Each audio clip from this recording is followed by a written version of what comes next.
Hello, and welcome to the City Council Candidate Forum. I'm Devin Renner from MESBA. Today's forum is hosted by Monona Community Media and the Monona Eastside Business Alliance. Our moderator for today is Joy Cardine from the League of Women Voters. Your candidates for City Council are Kathy Thomas, Nadia Dominguez, Patrick DePula, Nancy Moore, and Doug Wood.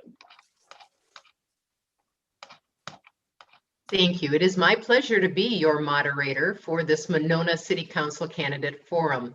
We have 2 hours for the candidates to answer questions that were submitted ahead of time by the community.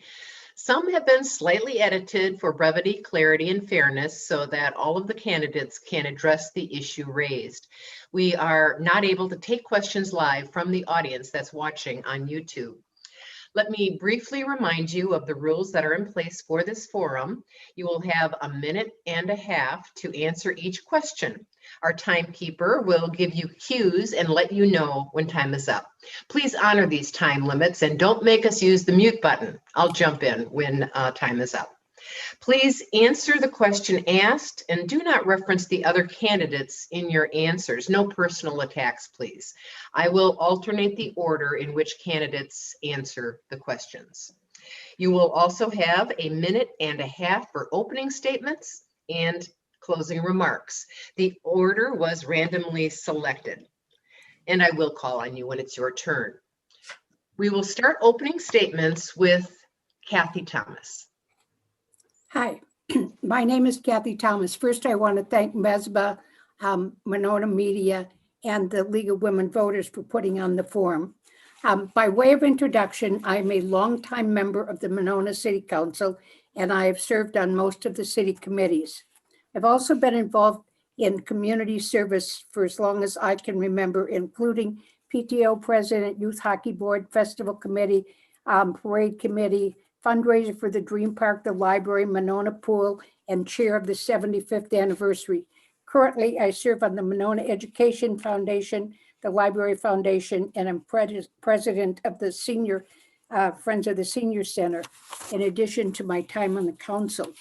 If I am elected, I will continue to support and strengthen public safety, including a new public safety building, and public works. I will continue to champion our beautiful Monona parks, including the San Damiano purchase, our rec programs, library, and senior services. I will work to maintain existing city services balanced with exercising fiscal restraint. I will support responsible development, redevelopment, and I will work to ensure that all members of our community feel valued and respected.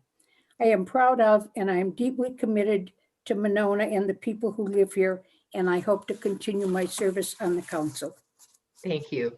Nadia Dominguez, you're next. Good afternoon, Monona. My name is Dr. Nadia Dominguez.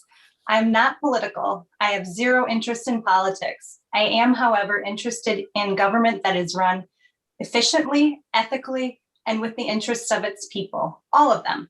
I am running for the local elected office of Alder on the Monona City Council because the people of Monona need and deserve thoughtful, intelligent, and equitable representation. Monona has yielded to the voices of a select few for far too long.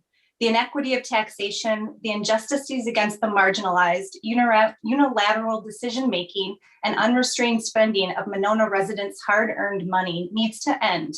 I bring what Monona wants and would like in a leader: honesty, integrity, judiciousness, and thoughtful intelligence. As a former professor and researcher of microbiology, as well as a current entrepreneur, my expertise lies in data analysis and conducting research. As a resident of Monona and as a leader in my industry, I seek community input to drive decision-making. Whether you're a person of color, elderly, single parent, of lower income, or you are of dual income, well-educated and part of the majority, I seek to listen and give equal voice. My platform is simple: equity, transparency, integrity, and both community-driven and research-based decision-making. With your vote, we can transform Monona together. Thank you. Thank you. Patrick DePula, next. Hi, folks. Patrick here. My family and I live in Frostwoods. I'm a dad. My 2 boys go to Winnequa and GDS. I'm a scout leader and the founder, chef, and CEO of Salvatore's Tomato Pies. I have a long history of community involvement that transcends my business experience, working on behalf of our less fortunate friends and neighbors. Since the pandemic began, I've provided over 14,000 meals to struggling seniors, people who have lost their jobs, and others experiencing food insecurity. While on the City of Madison Housing Committee, I created a $1.4 million affordable housing trust fund that focused on developing and maintaining affordable housing for working families, seniors, and the disabled. I'm very proud of my role in helping the city of Sun Prairie recover from the tragic gas explosion a few years ago. While standing on the street staring at the burning embers, I hatched this idea to create a Sun Prairie Strong beer to help in relief efforts. Working closely with citizens, firemen, Wisconsin Distributing, and Potosi Brewing, we put together a plan in a little more than 24 hours. I'm a co-founder and the current vice president of the Madison Area Chefs Network, a nonprofit composed of chefs and restaurateurs that work collaboratively to strengthen our local food infrastructure. Through our efforts, we've raised tens of thousands of dollars through our signature annual events that remediate food insecurity. I'm here today to talk with you about true leadership, ethics, our staggering debt load, economic development, and building Monona into the type of city where all people are welcome and able to thrive, regardless of their socioeconomic status. I firmly believe that it's time for change and it's time to move Monona forward. Thank you. Nancy Moore, go ahead. Thank you. Thank you to the League of Women Voters. Thank you, Joy, Devin, Mesbah, and thanks especially to Will, our rock star director of community media. And thanks to all those who submitted questions. I've been honored to serve since first elected in 2017, having been recruited by Bob Miller, former mayor.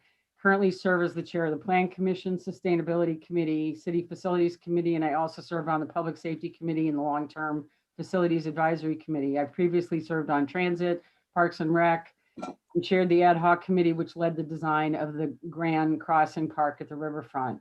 Played a major role working with the mayor to improve the process for recruiting new members to all city committees, strengthening city communications, chairing the design of Grand Crossing Park, collaborating first with the Ho-Chunk Nation to name Wachowik Bay, piloting the city's commitment to 100% clean energy, advocating for reforms to our police procedures and a new permanent committee to ensure greater diversity and equity, leading the effort to secure San Damiano as a public and recreational asset.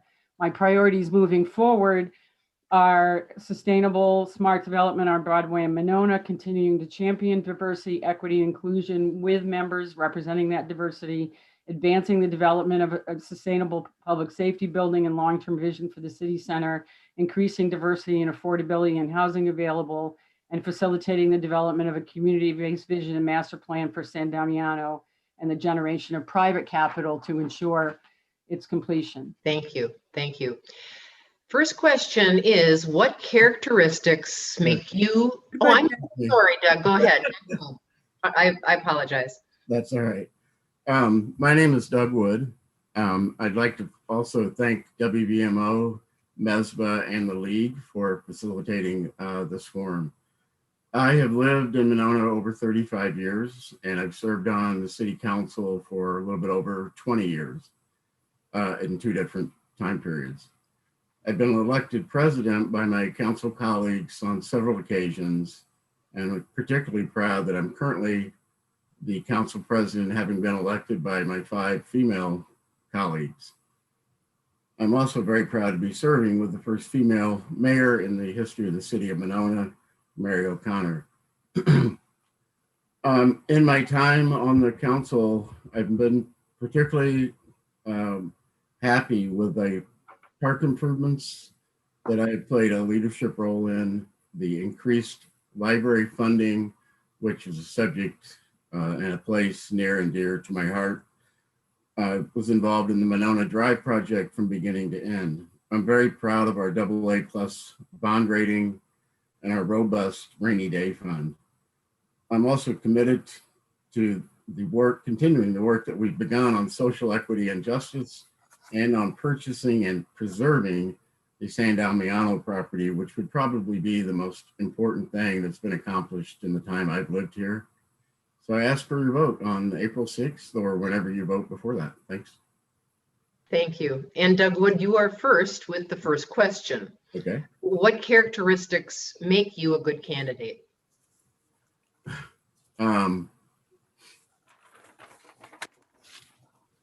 I think I'm thoughtful, I'm objective, I'm very careful in preparation.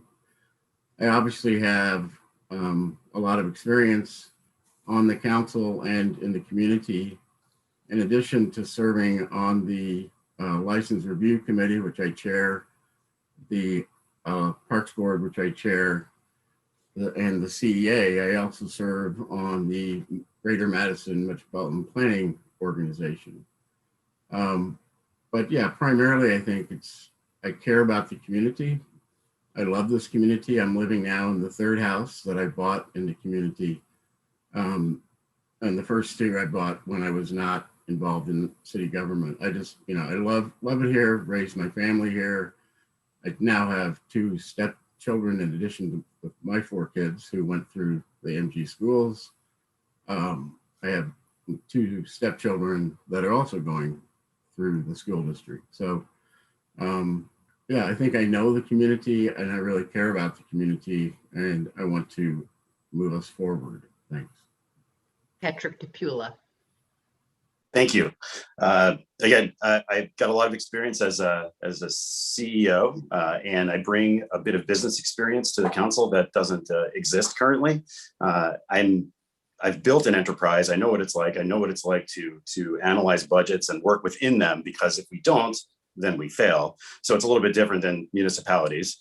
I've got an innate ability to organize and to bring people together. Going back to my experience organizing the Madison Area Chefs Network, my experience on the Community Development Block Grant Commission in the city of Madison as the chairman, we created that Affordable Housing Trust Fund as a subsidiary of the Housing Committee. And I managed to put that through committee, work it through committee, get it through the council, and get that funded at a time where cities were really just starting to address affordable housing issues. And I'm very, very well familiar with TIF funding and how TIF is used as a tool to create affordable housing, which Monona doesn't seem to be very interested in. And I am. I have long worked towards housing, clothing, feeding people and providing them jobs. I'm a job creator, and I feel that I have an innate ability to lead organizations and bring people together to get things done. And thank you. Nadia Dominguez, next. I think I bring both some professional expertise as well as some soft skills to the table. So I am a former professor of microbiology, and I am also an entrepreneur. So my professional expertise, not to be confused with experience, I have expertise in data analysis, research-driven decision-making. I'm also equally equipped at making financial decisions, and in particular, financially restrained decisions. I also bring, kind of on the softer side, is an open and honest communication style. I'm compassionate. I'm also passionate and knowledgeable. And when I learn about, when I decide to delve into a project, I really do delve in. I look up the research, I contact experts. I don't pretend to be an expert or know all. I know that there are far more qualified people on many given topics, and I reach out to them. I'd also consider that I like to give equity to people as well as equal access to resources and allow people to have equal voices in the community. Everybody is valued. And I do think we've been listening to some voices have been silenced while others have been amplified. So I'm here to kind of help give that equity on all levels. Thank you. Next is Kathy Thomas. Yes, well, my husband actually was born in Monona, and we live in the house that his parents lived in. And so we have a long history in Monona, and I have a long understanding of the community. In addition to that, as I said earlier, besides being on the council, I have been active in many civic groups, whether they were youth-oriented, youth and family, or elderly. And so I have a great sense of where the community feels on a lot of these things. And I've also noticed through the years, Monona changes, and and there is a generational gap. And one of the the things that I like about being so involved in the community activities is that I can understand the thinking of other people. In addition, I'm known as someone who is common sense, creative thinker. I can bring people together and find common ground. I have knowledge, I have a lot of experience. I've worked both in, not only in Monona, but I've worked in state government and in county government. And many of our laws and much of what we do is dependent upon those two entities. And so that gives me the experience in working in government. Thank you. Nancy Moore. Thank you. As you can might have surmised from my opening remarks, I'm not one to nibble around the edges. I'm very goal-driven, and I like to get things done.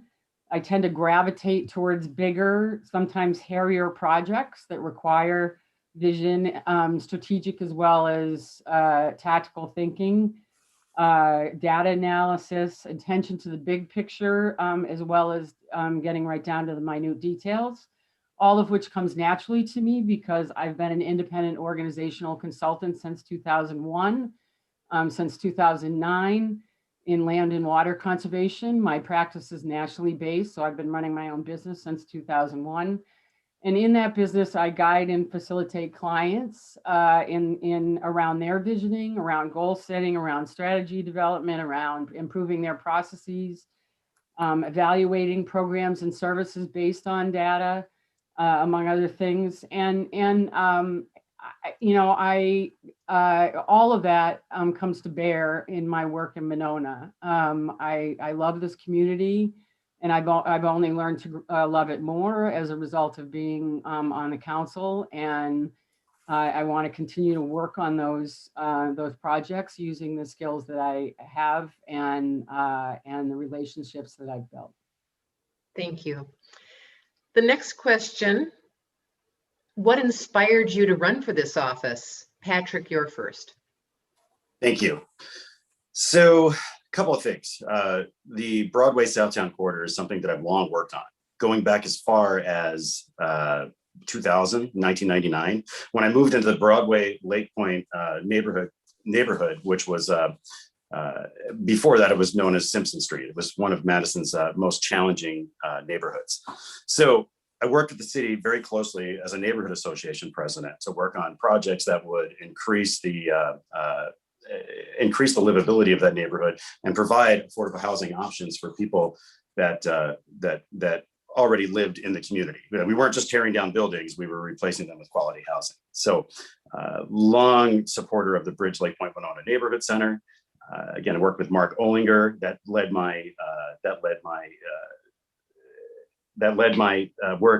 to my work on the City of Madison Community Development Block Grant Commission. So Monona's inaction over many, many years regarding Southtown is really what led me to run for city council. Like, while we saw that neighborhood across the street improve and worked really hard at it, Monona kind of ignored Southtown. Sure, we built a large Walmart over there, but for the most part, Southtown has been ignored as far as development goes.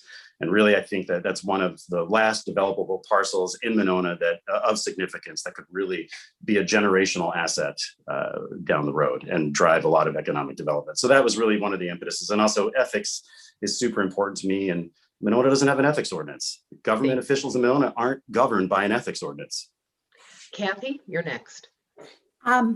Well, to put it simply, I love this community and I love the people in it, and I love doing good things for the community, and I have the experience and knowledge to do that. So that's part of it. The other thing is, and I said to someone, I thought long and hard, because sometimes, you know, when you reach a certain age, you say, move over and let the youngsters take over. But these are really challenging times budgetarily and for other reasons because of COVID. And I think that it takes knowledge and experience to get us through the next couple of years. We don't know what will be facing us. We want to maintain the services that the city currently provides, but we want to keep the taxes at a reasonable level. This year, actually, we had a decrease in the levy limit for taxes and we didn't cut services. So it is because I think I have the experience and knowledge to help steer the city through the next couple of years, which will be just as trying as the last year. Next is Nadia. Yes.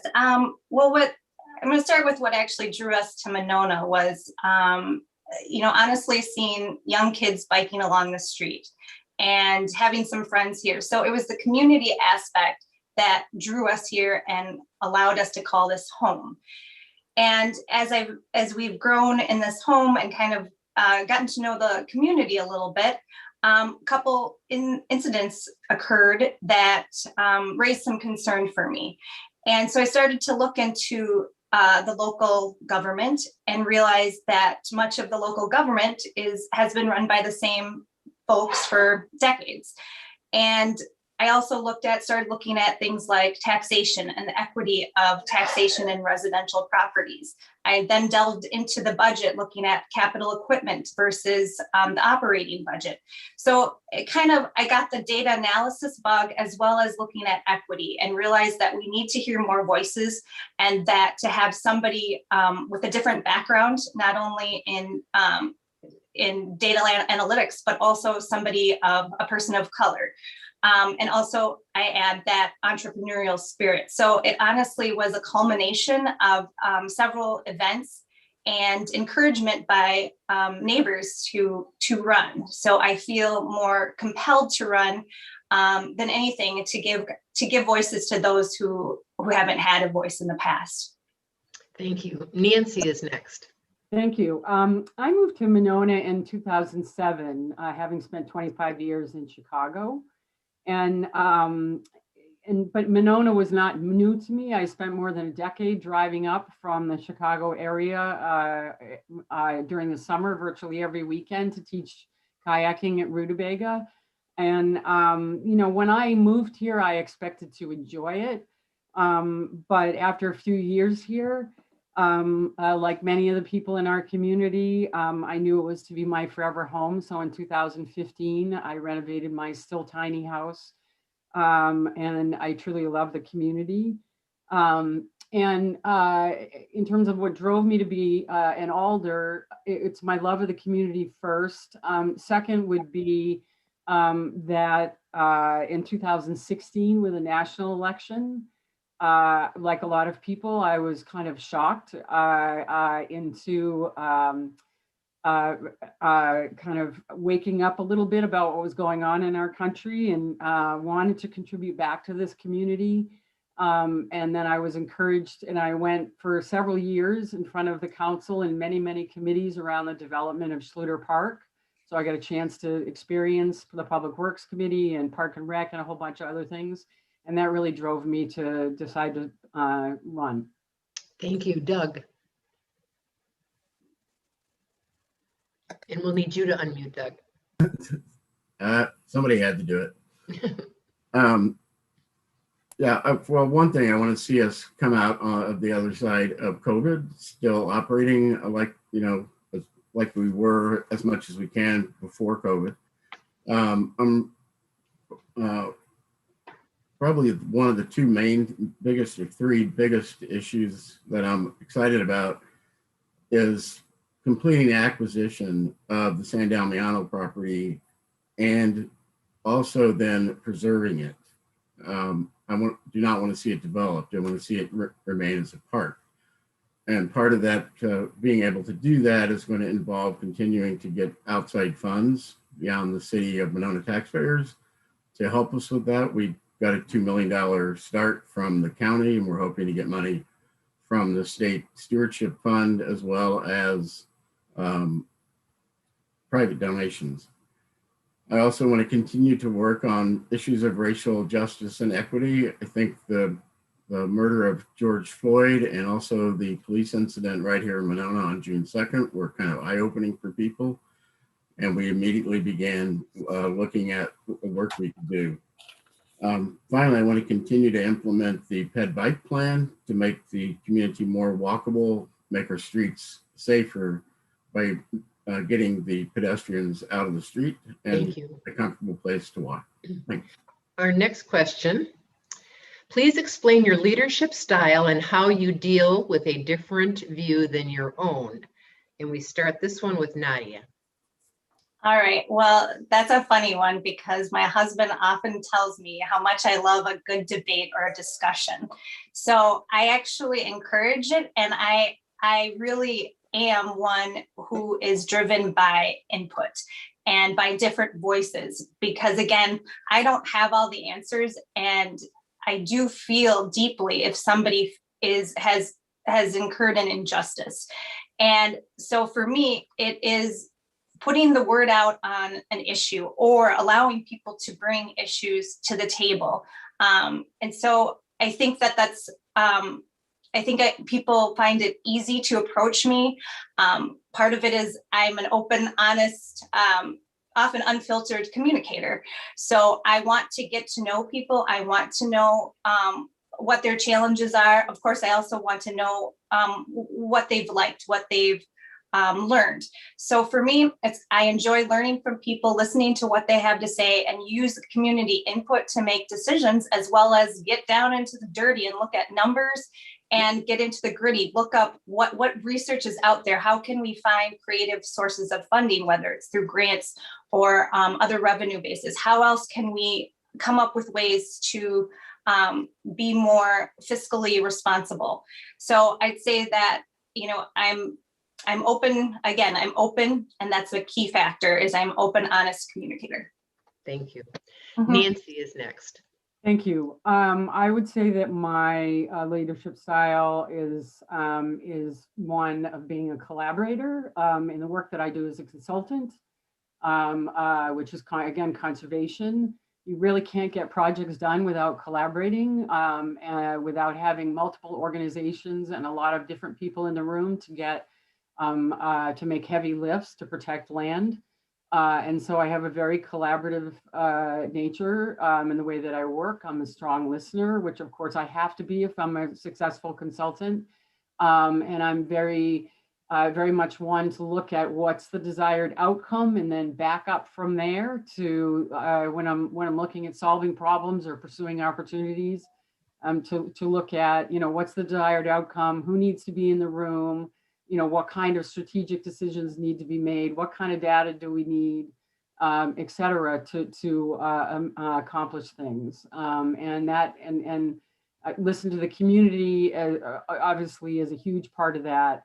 I've been very fortunate to even though I'm relatively new comparison to certainly Kathy or Doug in the community, I have been very fortunate to get to know many people in Monona, and I listen to their input all the time.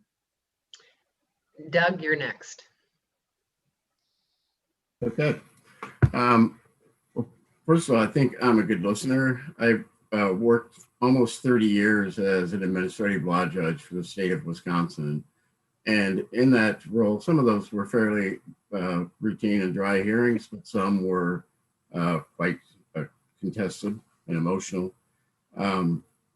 That gave me the ability to work to develop listening skills, to listen, evaluate, and make a decision. I have greatly appreciated the collaborative approach of Mayor O'Connor in her time as mayor to include the city council in on what we're doing. The city council is a policy making body. We're not an executive body or an administrative body. But running a small city is really complicated. We do pretty much everything that a city the size of Madison does. We have, police, fire, streets, utilities, parks, senior center, library, and so forth. And it's important that we are able to rely on our other council colleagues to do the teamwork that some folks are better in some areas and others are better in other areas, and to take advantage of that collaborative work. Thank you. Kathy.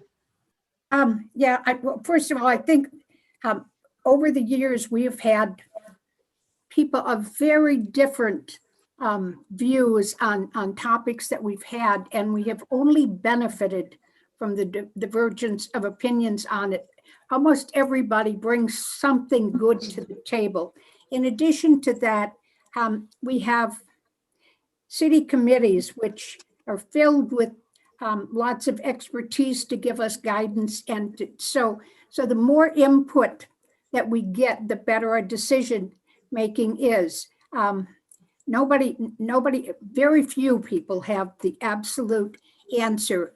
I like to think I'm a good listener, but sometimes I get excited because I get an idea and I want to jump in. But I think that one of the really great things about the council since I've been on it is that we treat each other with respect. We treat each other's opinions with respect. We listen and we value our colleagues and what they have to say.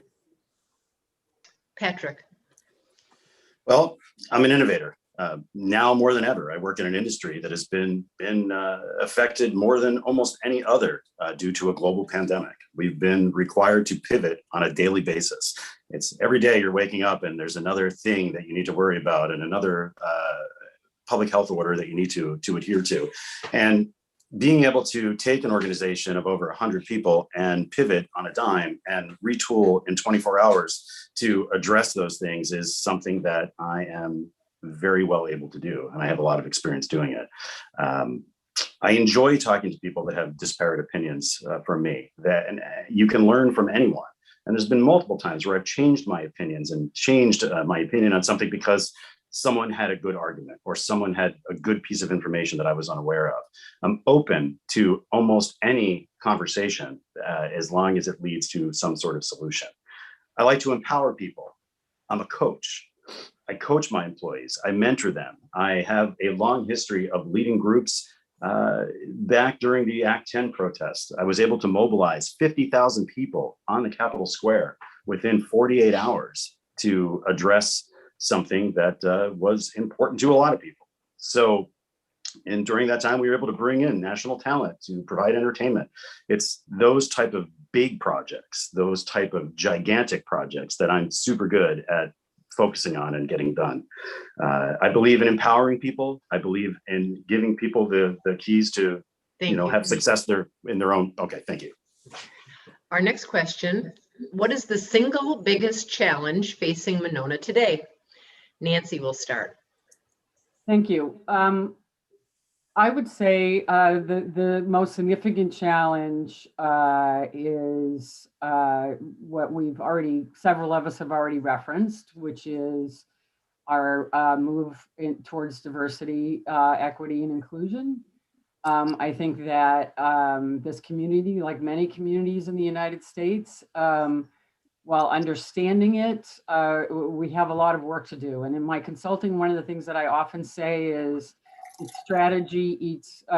culture eats strategy for lunch. You can have the best strategy in the world, but when you're talking about a cultural shift in every way, in terms of the way people think about issues, systemic issues that have been plaguing our country for a long time, it is going to be a big lift and it's going to require a lot of effort. So I would say that that's certainly one big and critical issue that this community needs to address. I would say second, living within our means. We've done an extraordinary job of that. And I feel very proud of what this council has done in terms of living within our means.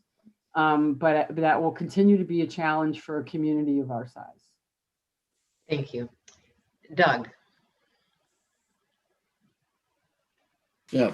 Well, fortunately, we don't actually have to deal with only one issue at a time. In fact, we can't do that.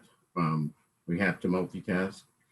But I would say I'm inclined to agree with Nancy that the biggest challenge is going to be working on racial equity, diversity, and inclusion issues. I think we have a lot of work to do on that. I've been involved with both Nancy and the mayor and some private citizens in trying to move that process forward.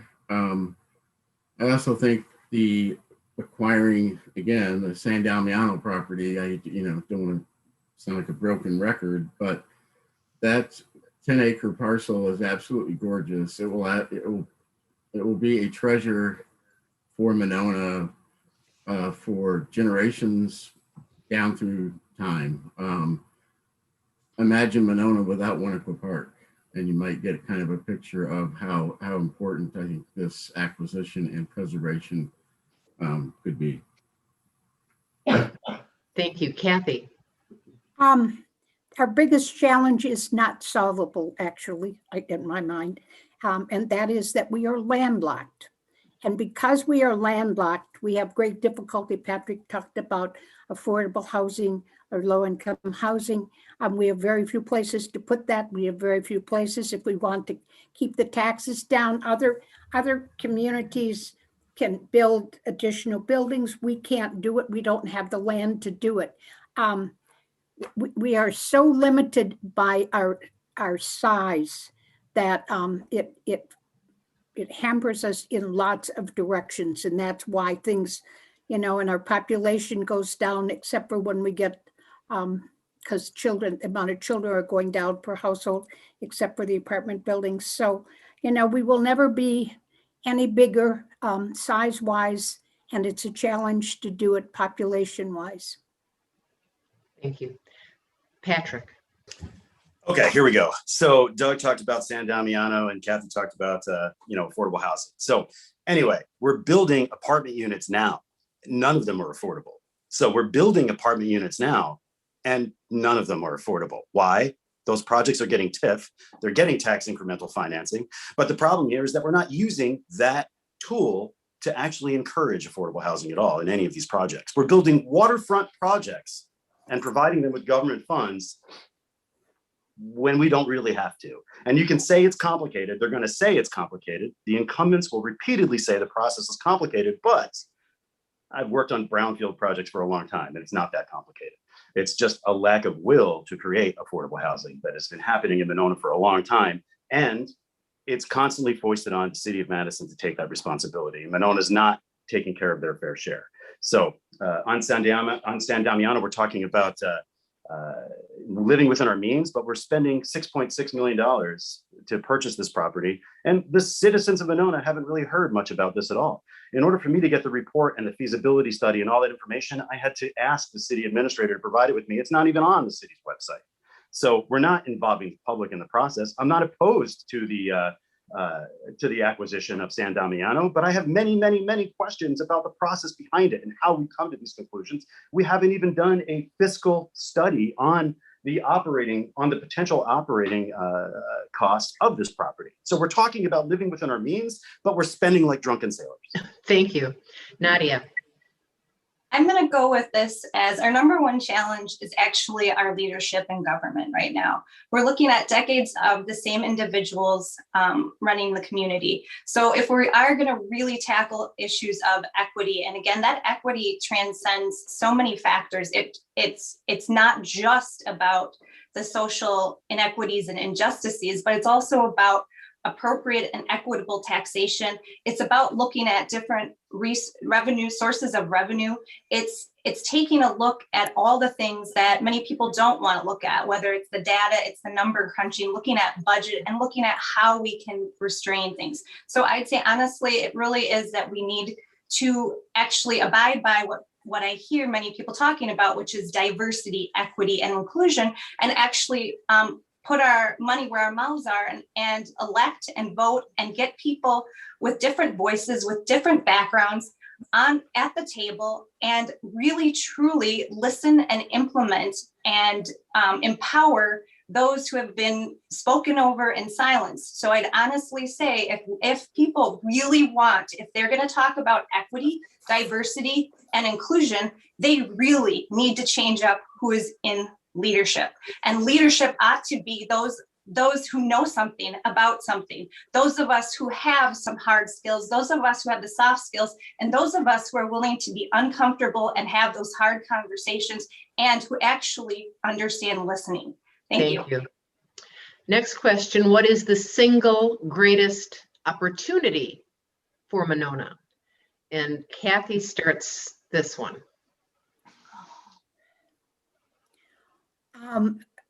Well, that's a tough one, but I think about it. I stand out, and it's hard because there are two things that come to my mind.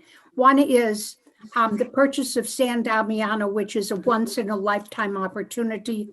The second thing is that I think that there is, as we all know, the need for everyone in the community to feel valued and respected. And I think that, you know, we probably were asleep at the switch for a long time, as both as a community, as a state, and as a country. And people didn't know. I mean, I worked before I retired, I worked for the state, and I dealt with a lot of inner city Milwaukee and a lot of with all the tribes. And, you know, these discussions never came up. We never talked about them. We never did them. So I think the opportunity to make our part of the world a better place is probably number one on the list for me. I would do the same for all candidates, but Kathy, the beautiful sunshine is blaring in that window behind you and it's drowning you out. So if it's possible for you to move or shut the blinds, it might make it better so we can see you. Our next candidate to answer that question on what is the single greatest opportunity for Monona is Nadia. All right, so the single greatest opportunity is that we're in a unique position right now to elect a handful of non-incumbents here, and to really not only talk about making a transformation, but actually to transform Monona together.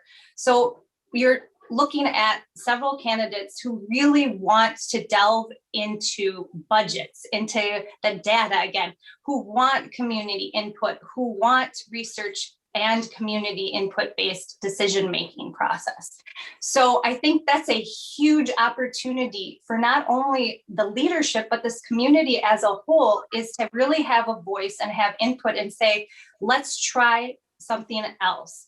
Let's not vote incumbents. Let's go with those who are bringing new ideas, who are bringing new passion, who really have the spirit of the future of Monona, because they're the ones who are going to be around and also paying the taxes for any decisions that are currently being made now, because they're being pushed off in the form of debt. So I'd say that's a huge opportunity. Let's all be involved in it. Let's together in Monona transform it together. Doug, you're next. Thank you.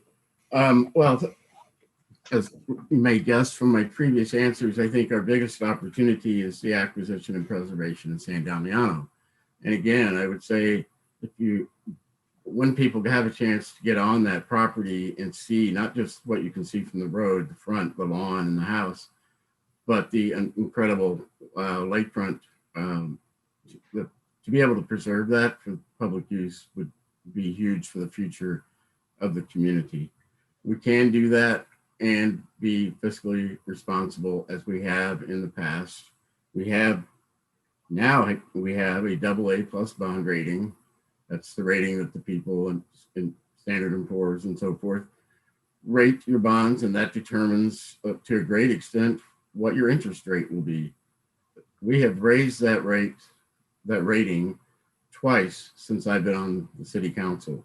We've gone from approximately $250,000 in our rainy day fund in 2003 to 1.7 million, nearly 1.7 million at the end of 2020. That AA bond rating saves us tens and hundreds of thousands of dollars, and that allows us to invest in the community, which is what debt allows us to do, to make long-term investments in the community. Patrick. So back to San Damiano. Like I said, I'm not opposed to the purchase necessarily, but the process itself is incredibly flawed.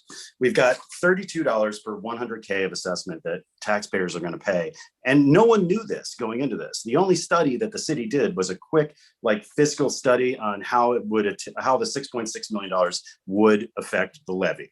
There was no survey sent out to residents. There was no information sent out to residents about what's behind it. No one knows who's on the steering committee. No one knows who's involved in the purchase of it. But to purchase it, we're looking at $1,477.65 per man, woman, and child in the city of Monona. That's what we're looking at, because we can't just talk about $6.6 million. I've had experience renovating a 120-year-old historic building that I planned on it costing X amount, and it ended up costing like 60% more than that because of asbestos and because of historical accuracies and all kinds of other things. So if we're going to restore that house and we're going to improve the park, you know, in the city's own feasibility study that no one saw, we're going to spend $12 million.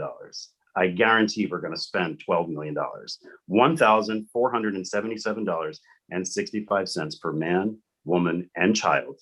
And we're going to be paying that. And I'm okay with, again, I'm not okay with the process. The process has not been transparent. It has not been open to the public. And the only way to get documentation, the feasibility study that was prepared by Nancy Moore's business partner, is not available on the city's website. Thank you. You have to ask for it. Nancy, you're next. Thank you. You know, I thought that we had a rule here that we weren't going to be referencing other candidates, and I would not do that, but I cannot stand, frankly, misinformation that directly impacts me. So I would like to respond to that. Yes. But he's your business partner. Patrick, he Is he your business partner? Patrick, All right, Is he your we're business not going to partner? get into a debate with this right now, Patrick. Nancy, address the concern you have. thank you. David Allen is my business partner in an LLC. Thank you. Patrick, David is a business partner with me in a business called the Conservation Consulting Group, which is one separate LLC. David has a separate LLC, another business called Development for Conservation, which is an entirely separate LLC for which he worked for the city. He's a 30-year resident of Monona, and he did it under a separate contract, a separate business, and I completely abstained and recused myself from any discussion of his hire precisely because I didn't even want a hint of impropriety. I teach ethics for a living. So But you brought him and introduced him to the city. I'm sorry, Patrick. The rules are that we're not supposed to also interrupt people. So let me. I'm sorry, but it's not factual. Right. So Address it at another time then. would Thank you be kind enough to, having said that, Joy, would you be kind enough to repeat the question for me? What is the single greatest opportunity for Monona? Thank you. I believe that aside from diversity, equity, and inclusion, which I've already spoken about, I believe that San Damiano does represent a tremendous opportunity. The city will not be paying $12 million. And in fact, I've been working tirelessly with a host of citizens and a Friends of San Damiano 501c3 to make sure that we raise private funds in addition to the public funds, which have already been referenced through the stewardship fund, through the county support, et cetera, to reduce the cost of that to taxpayers. So the community won't even come close to $12 million. And I think it represents, as Kathy said, a once in a lifetime opportunity. And we had 4 months to decide or have it be gone forever. Yeah. Oh, the next question is, in 2019, the City Council passed a 100% renewable energy resolution. What actions will you take to ensure that the city gets on track to meet its 2025 and 2030 goals? Patrick. So, I'll be the first to admit I'm not very familiar with this resolution. However, sustainability is very important to me, and I have a long history of being able to delve into projects and come up to speed as quickly as possible. And if that's the goal that's set, I would definitely move towards doing everything I can to make that goal a reality. So, but again, I'm not on the council, and I'm not familiar with that resolution. But I've worked on such things before with the city of Madison, so it's something that I believe in personally, and I would give a lot of attention to. Thank you. Yeah. Nancy. Thank you. I've been chair of the Sustainability Committee for the last 3 years. So I've been working pretty tirelessly on sustainability, which has many dimensions, certainly including energy, and piloted the 100% clean energy resolution.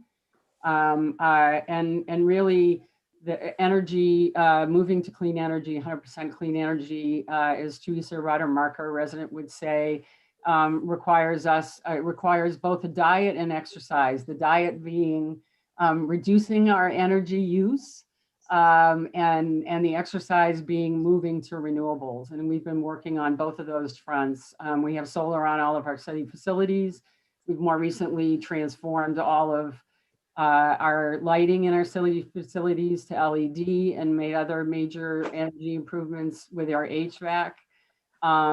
We have changing out our streetlights to LED and establishing a renewable energy rider with our utility for solar nearby in our headlights, so to speak.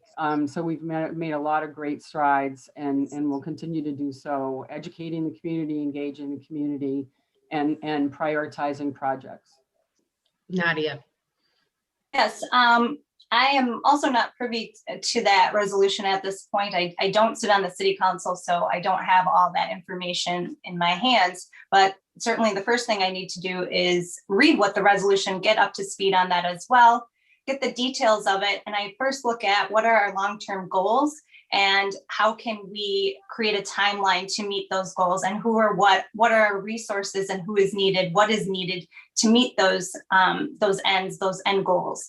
I'd say that I've never heard of a person who isn't committed to sustainability. That's just, to me, that's a given. But yeah, definitely it's sitting down and tracking what needs to happen and what kind of timeline, and having an oversight committee to help ensure that. And that also relies upon getting expertise from within the community and not just those who are sitting at the table of the city council. We have a lot of voices, a lot of talent that certainly is going to help with meeting those goals. So I think again, it's a challenge for me to answer that question when those details have yet to be offered to me. So thank you. Kathy. So first of all, we have a sustainability committee which makes recommendations to us. And as for what we do individually, the council functions as a group, and it is what we support. So first of all, we expect our staff to present us with new efforts at sustainability, such as electric cars, LED lights, buildings that are, excuse me, buildings that are energy efficient. When we build a new safety building, that it is an energy efficient building. So it is the supporting of the funds to do those things, and to educate the community and listen to what the sustainability committee advises us to do. Doug. Thank you. Well, climate change should be on everybody's mind, and that's what this resolution converting or moving to renewable energy was all about. We've made progress. We are in the middle of continuing to convert all of our lighting to LEDs, which saves a huge amount of electricity. We've been buying both hybrid and electric vehicles, including the latest 2 or maybe it's 3 of the police cruisers that we bought in the last couple of years, excuse me, are hybrid. We bought electric equipment to use, vehicles to use in the parks. Sorry, excuse me. Again, as Nancy said, about reducing what we use, and what we do continue to use, make it from renewable sources as much as possible.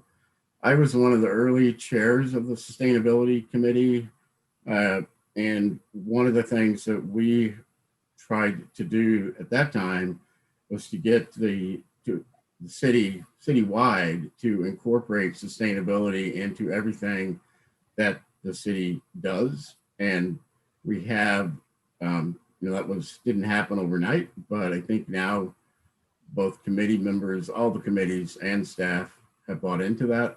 So we're making progress. Thank you. Our next question is, how will you ensure that the city is developing resiliency strategies to deal with the anticipated effects of climate change and more severe weather? And the first person to answer this is Nadia. So what would we do to ensure resiliency in terms Deal of with the effects of climate change?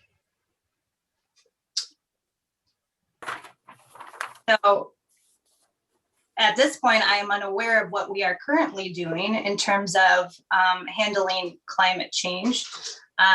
So I would certainly, again, look at what we are currently doing, how we are tackling the issue of climate change, or also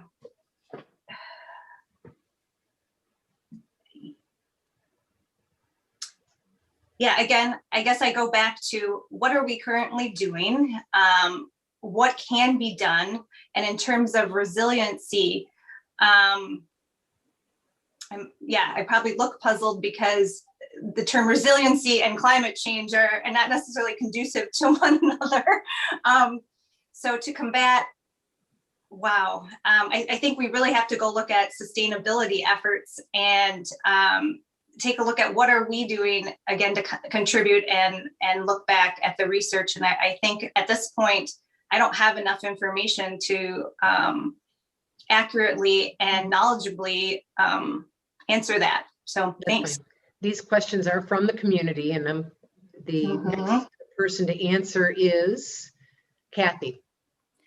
So that the issue that we need to deal with is a lot of it has to do with the flooding because of the water. So we need to handle our stormwater runoff. We need our catch basins to do it.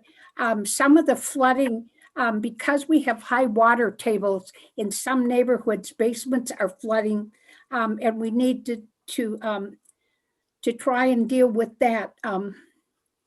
But it is mostly a public works stormwater issue that we need to deal with in preparation. Doug is next. Thank you. Several years ago, we had record floods in Monona, and I remember frequently, just about every day, going over to City Hall and sitting in on a conference call with the county and state officials to work on flooding. And there was a tremendous mobilization of city resources and of volunteer efforts, particularly the flooding that occurred in the Belle Isle neighborhood and has occurred repeatedly there. We have given assigned money to parks to try to improve the shoreland there, but also to encourage the waterfront owners, especially on Belle Isle, to build up their waterfront so that there is a connected system. But it's really critical to work with the county to improve the flow of the Yahara River. Lake Monona is several feet below Lake Mendota, so there's a fairly good drop and the water comes fast. Going out the other way, there's very little drop down through the Four Lake system. That means water that gets into Monona takes a long time to get out. The county, Joe Parisi's leadership, has been working to improve that, and we have seen some improvements, but we need to keep working with them to make sure that continues. Thank you. Nancy.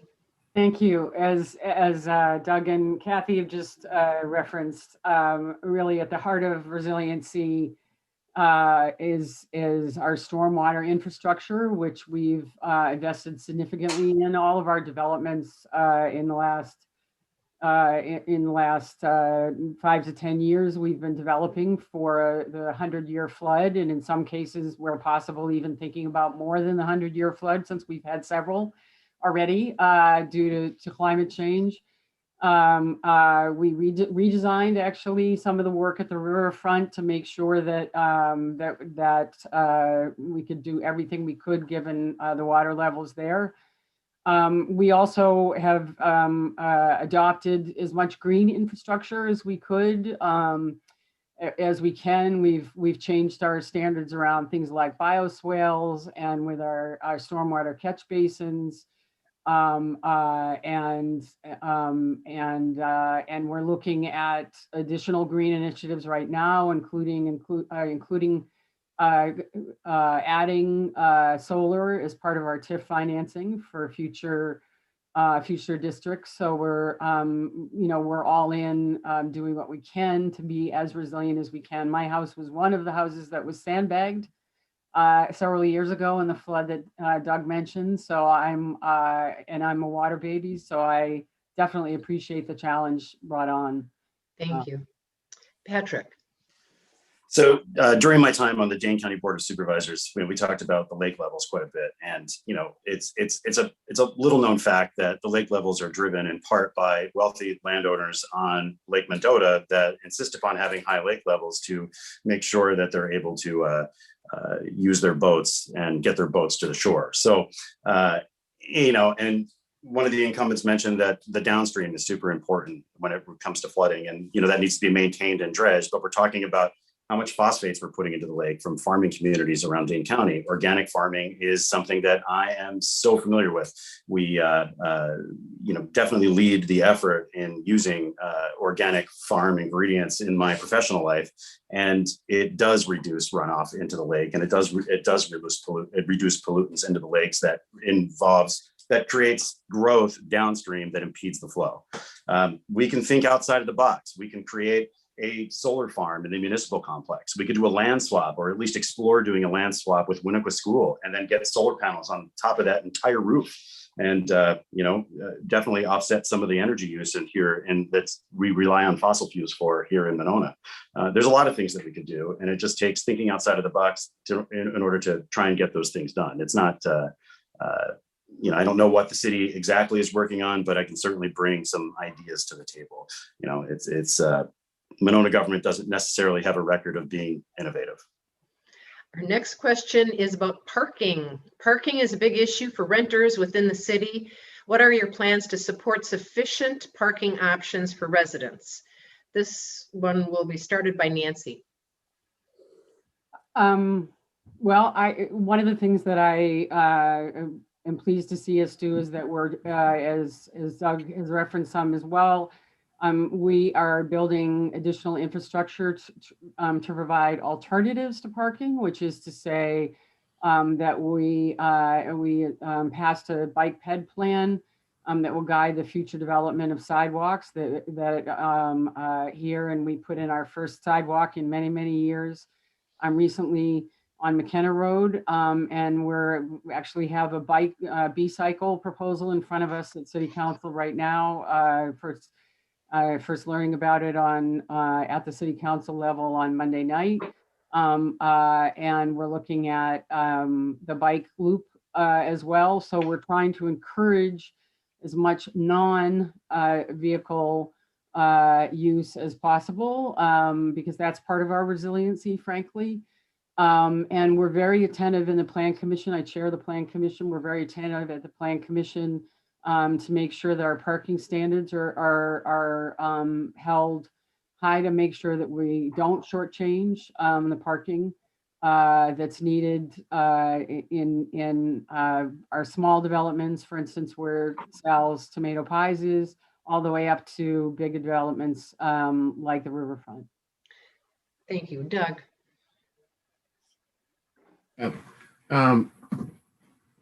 So we've done a number of things. Nancy talked about the ped bike plan and the B-cycle to promote non-motorized uses. But I know there's an area up by St. Teresa where there are a lot of apartments that may not have been built with adequate parking. In other words, the owners, the landlords built buildings that at that time, and those are fairly old buildings, didn't have adequate parking.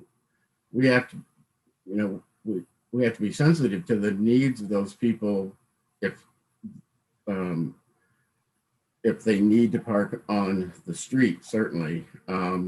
Parking is always an issue that gets very personal for people. So, we listen. We had a parking issue on Tanyawatha that came up. We heard strongly from the neighbors that they did not want parking restrictions. And those were eventually either voted down or withdrawn. Thank you, Nadia. So I'd first like to say that bicycles are not actually an alternative to parking. So when you have vehicles and you rely on that to commute, and often, if you're living in an apartment, that may be your sole mode of transportation. So to say that people should just go and use a bicycle or the B-cycle program, which will also cost us money and actually is counterintuitive to a sustainability project, because bicycles themselves are one of the most highly sustainable pieces of equipment you can own. So to add a motor to it changes that. So as far as parking goes, the first thing I'd want to know are to actually speak to the people who do not have enough parking. And oftentimes they often have some sort of resolution or solution to this issue. And it's not just for people on Tanyawatha, but really we are talking about people at apartments who may not have the ability. It's certainly not equitable to say that they should go out and use a B-cycle or call those things solutions to parking. Whereas, is it a matter of, can we alleviate parking restrictions in their area? Since those people who are dealing with the issue know the issue as well as the area that they live in, they know it best. They often do have some great solutions that we should really take into account and really be proactive there to give them parking spots and not say the answer is go use something else because your voice isn't worthy of being heard. Thank you. Thank you. Patrick? I think it's laughable that we're going to talk about how B-cycle is going to give people in the apartments a commuting option. That's just not going to happen. Let's talk about mass transportation. The City of Madison buses don't come to Monona, and we resist that all the time. The shuttle that we do have is pretty much designed for seniors only, and it goes to the professional centers. It's not letting people that are low income have reasonable transportation to get anywhere in any reasonable amount of time. So if we thought about actually and spending the money to increase public transportation options in the City of Monona, it might actually help alleviate our parking because we might not have to rely on cars. That's an actual thing that we could do right now. Also, earlier in the mayoral debate, there was some talk about how the students at Monona Grove High School are parking on the street, causing some concerns there. Well, we should enforce that. Maybe we're going to we should issue the residents in those buildings street parking permits. And if you're parking there and you don't have a street parking permit, well, we can address that. The residents come first. The high school students, well, they can. I remember when I was in high school, I had to park like 2 miles away from high school in the woods in order to walk to school from there if I wanted my car there. So it's not really a requirement for anyone. So those are things that we can do to kind of address that. But I really think mass transportation is one of the things that Monona is certainly lacking, and we should put some emphasis on actually getting some buses here. Thank Kathy. you. This is a conundrum. There are different parking problems created in different parts of the city. A lot of them, some of the apartments were built when people had one car. Now people have 2 cars because some people can't afford to live in an apartment by themselves, so they're sharing. Some people are working at home, so they're parking during the day. There's the issue of the street, the Public Works Department needing to maintain the streets, either shoveling or sweeping. And so I'm going to come up with lots of challenges, and I don't know that I have an answer. We had Madison Metro at one point in this city, And we got rid of them. One, because they wouldn't listen to us. Two, because it costs hundreds of, I think $100,000 more than we're currently paying. And some people would take it and they would still have the cars parked. If they, some people wouldn't have cars, but many people do have cars even when they take the bus. So I think that we need to do an overall look at the city of where there are parking problems and what we can do, because it's not just the students, sometimes it's businesses that where the parking overlaps. And in some places where I live, you can never park in the summertime on either side of the street for the whole length of the street. Thank you. Next question. What actions do you feel could be taken to provide a more diverse, equitable, and inclusive city for all residents? And I'm going to start over with Doug answering that one first. Okay, thank you. So we are going to be considering a resolution to create an ad hoc committee on diversity, equity, and inclusion. That group will be given the charge, if it's approved, to develop a plan going forward. They're supposed to come back in 6 months.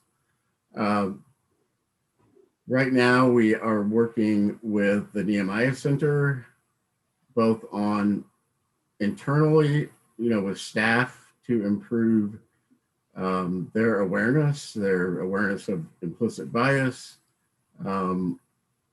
We hired the Risling group to analyze the police incident on June 2nd and have implemented a number of the recommendations on training or on policies rather that they made. We do need to do more work, frankly, in the police department to make sure that there are more training opportunities available and taken advantage of in the police department with regard to de-escalation and implicit bias in particular. Thank you. Patrick, you're next. This is a tough one. I'm going to start by saying that I'm white and I'm a male. I am the very definition of privilege. It's not my place to be talking about what I can do to increase diversity. It's our job as white people to listen to people of color, and let them lead the discussion. We're creating an ad hoc diversity committee, which is basically a committee to decide if we need a diversity committee, which to me is a little bit perplexing. And the person that's leading the effort is a wealthy, educated white woman. When we have a person of color on our city council that hasn't been invited to the table. Now that to me speaks a lot about Monona government and how we're addressing racial issues here in town. Thank you. All right, Nadia, you're next. Okay, so this is right up my alley here. So this speaks to the heart of it. And I can reiterate some of the things that Patrick said from that this ad hoc committee isn't sufficient in that, and also it's led by somebody who is not a person of color. It also further tokenizes people of color. And it's really hard to approach this topic without hitting on white savior. And this is really difficult. And one of the simplest things that we can do is, number one, vote another BIPOC candidate into office. Number two, all of the committees, not just one ad hoc committee, should be representative of all people, and not just people of color. We've been talking about equity and all I hear is talk. I don't see the walk. So committee members should be people of all sorts of backgrounds, and it really ought not come from top down. It's your neighbors. People know in the community who's somebody that they would like to see on a committee. I want to hear nominations for these wonderful people. And again, here sits somebody right here that has not ever been included or nominated for a committee. Not once has my voice has been asked for. I speak up because that seems to be my privilege as well. And I would like that privilege to be something that others have an opportunity for their voices to be heard, equity. And I do think it actually is quite simple. And there's so much more to talk about, but my time is up. Our next candidate is Kathy. As Patrick said, I think we need to listen. And so I am anxious to hear what recommendations Nehemiah makes to us. As for the committee, I don't think that the committee or the mayor or anyone have been appointed to the committee. It's just been approved. So I think we have to wait on that. As for participation, I chair public safety, and we have 2 African Americans on public safety. So, and one has been there for 5-10 years, maybe. He's a retired firefighter. So, what I plan to do is to listen to the recommendations from Nehemiah, to listen to. I'm of the understanding that the diversity committee will have a majority of the people, at least several people of color on there, and we'll listen to their recommendations about what we can do to improve this community for all. Nancy. Thank you. Just to correct the record again, I am not head of any ad hoc committee. It hasn't been created yet. It hasn't been approved yet. I have been a champion on this issue from day one. And in fact, I'm very proud of the fact that after first sitting in a meeting with the police, the chief of police and with Alder Thomas, to learn about what happened on the June 2nd issue, and to ask probing questions about how it all occurred, and the training that our police force gets in racial biases and the policies, including 8 Can't Wait, and de-escalation and the use of force and all of that, and their protocols. Within 2 days, I posted something on Nextdoor regarding the fact that this issue is a systemic issue, that it wasn't just the police. And one of the people that I spoke out very strongly, actually was one of the individuals that I've worked with. This proposal for an ad hoc committee and the idea of a permanent commission on the city is something that I worked with residents of color on, who came to me and asked me to be their champion. And asked me if I would be willing to socialize it and advocate for it at the city council. So I'm proud of the work of this that we're advancing here. And I look forward to a majority of the members of this new ad hoc committee, if it's formed, have to be people of color or people otherwise marginalized in our community. And We have another welcome to apply to a city committee. Thank you. Next question is, what specific actions have you taken to educate yourself personally in diversity, equity, and inclusion? And next, the first speaker for this will be Patrick. Well, I represented a minority majority district on the Dane County Board of Supervisors. I lived in a rainbow neighborhood for 13 years of my time in the area. I work in a business where diversity is super important to us, and I mentor people of color in my daily career. But again, I'm a white male. I am the very definition of privilege. I have no idea and can't even imagine what it's like to be a generationally discriminated against person and disadvantaged, and I can't put myself in those shoes. So when I talk about education, it's about listening. And I guess, when the Black Lives Matter protests were happening in Sun Prairie, I stood up as a business owner and refused to board up our windows while everyone else was, and made public statements about this is how we take generationally disadvantaged people and welcome to our neighborhood, by showing them that we're afraid and suspicious. And that's just not something we do. Again, I listened because I'm a white male and I should shut up and listen. Kathy is next. Yeah, there is. The best I can do is to listen and to learn and to read and to educate myself. But again, I have not I have not lived that world. I did have the experience when I was working that I spent a lot of time in inner city Milwaukee. I spent a lot of time at all the reservations in Wisconsin because I gave out grants, and it was a good learning experience.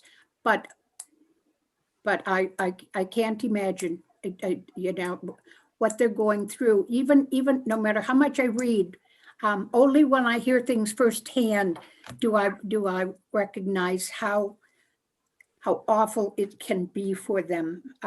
Because I too am white, and at my high school, there were 2 students. I went to East, and there were 2 students of color in my high school in the entire time I was there.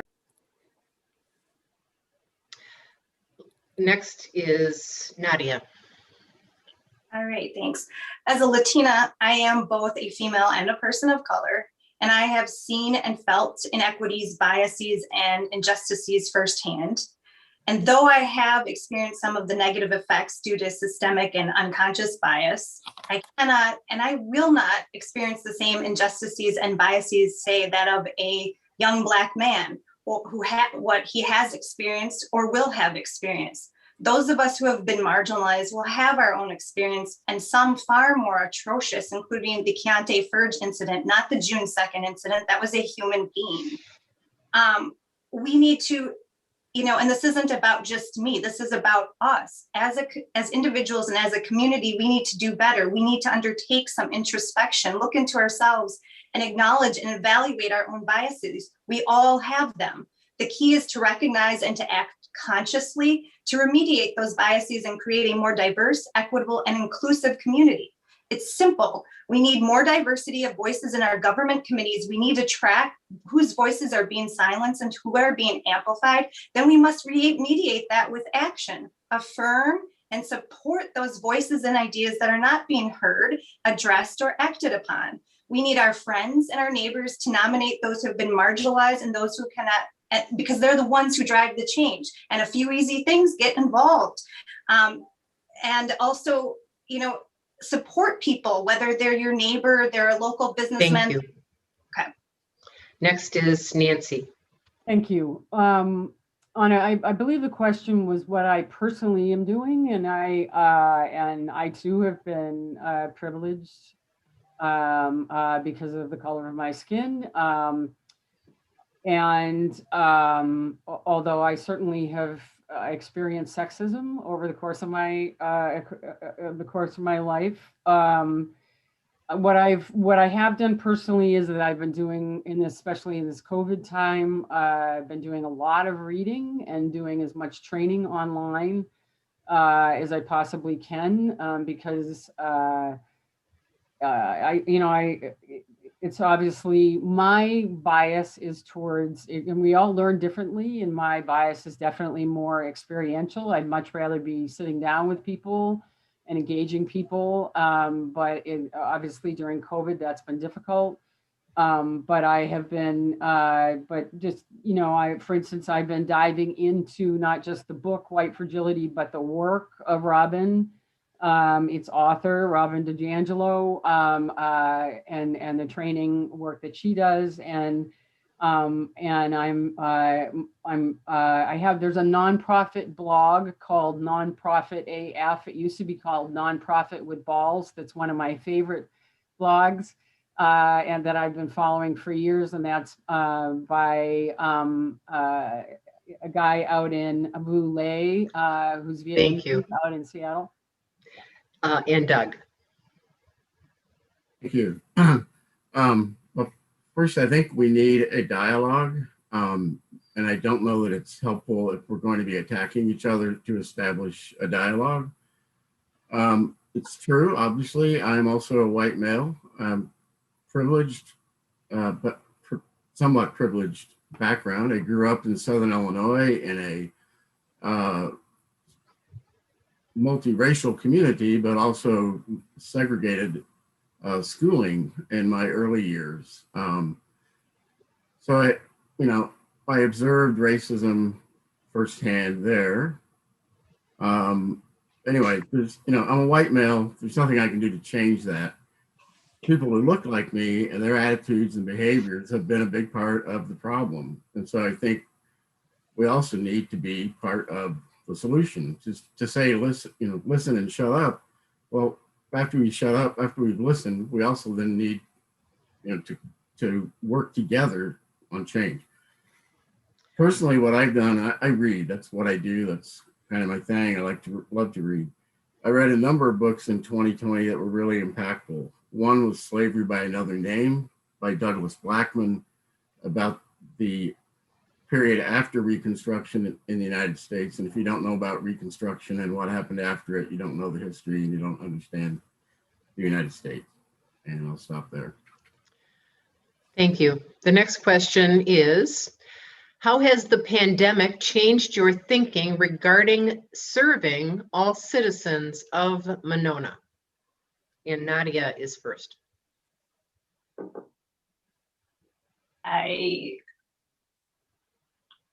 To serve citizens of Monona, I don't know how the pandemic would change that in terms of, are we talking about transparency here?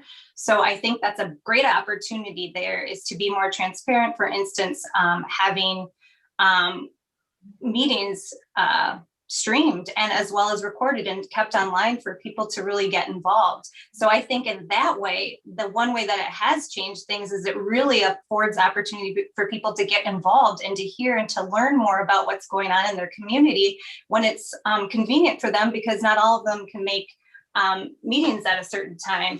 I think that more so than the pandemic is that we're in an era of social media, and there are ways to reach out and connect with people.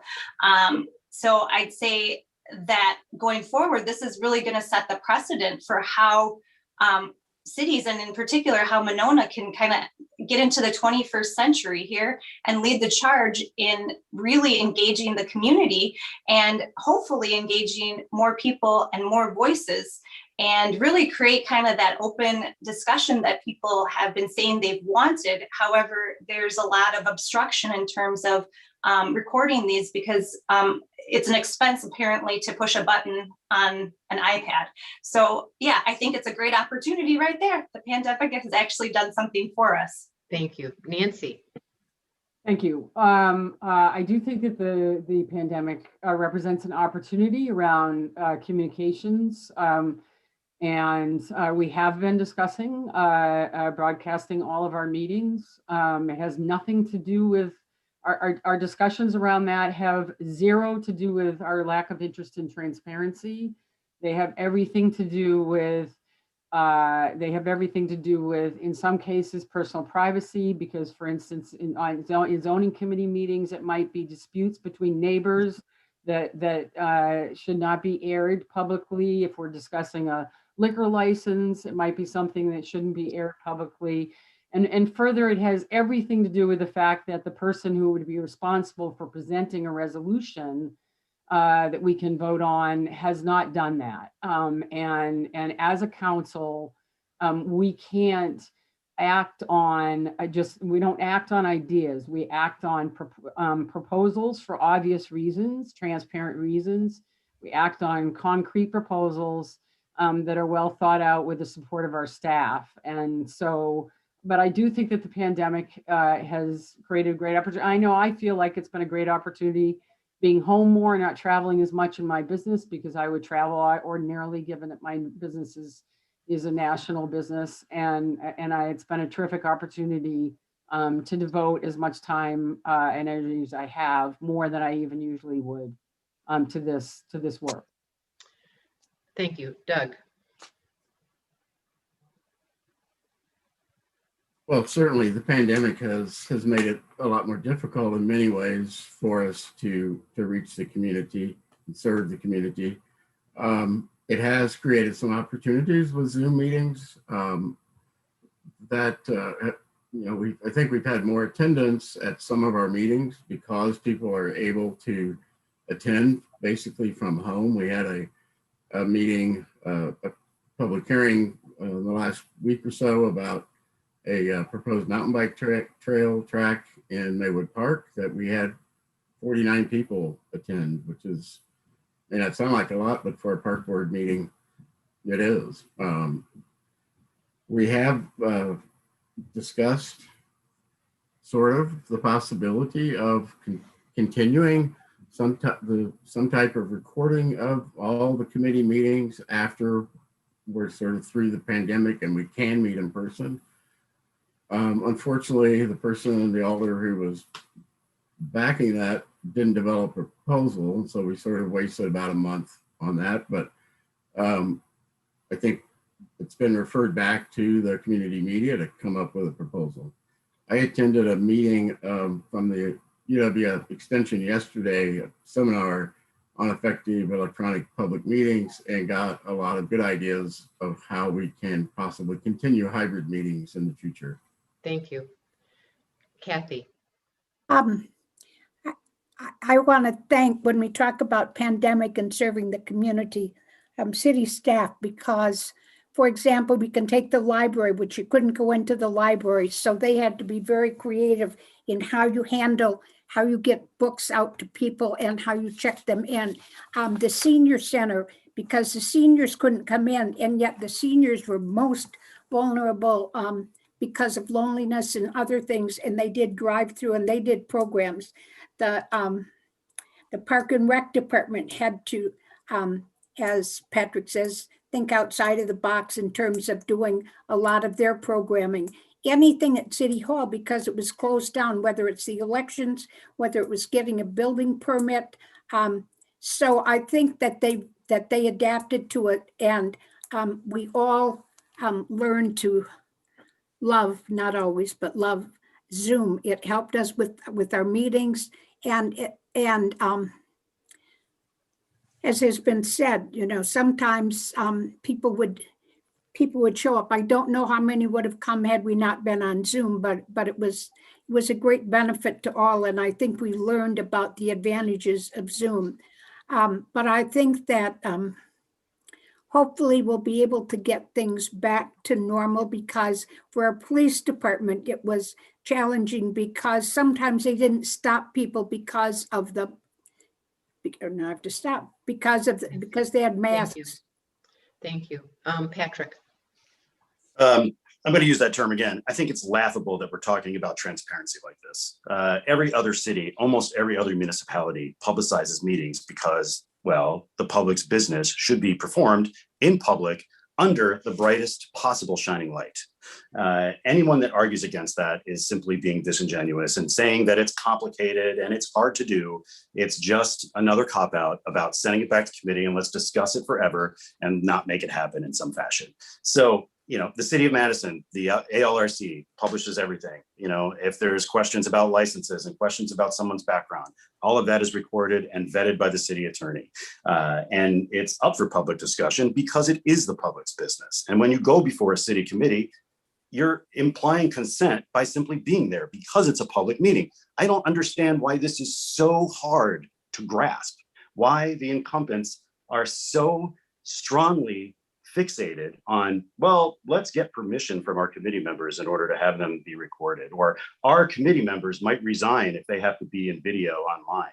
And that to me just illustrates that this is really, it's amazing that COVID was the thing to drag Monona kicking and screaming into the 21st century when it comes to transparency.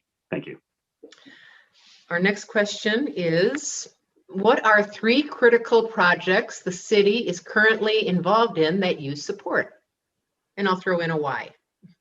So what are 3 critical projects the city is currently involved in that you support and why? And Kathy is first. Okay, so I've got 2 down, which is San Damiano. And we've spoken that's about a legacy that we can leave to our children and grandchildren, a once in a lifetime opportunity.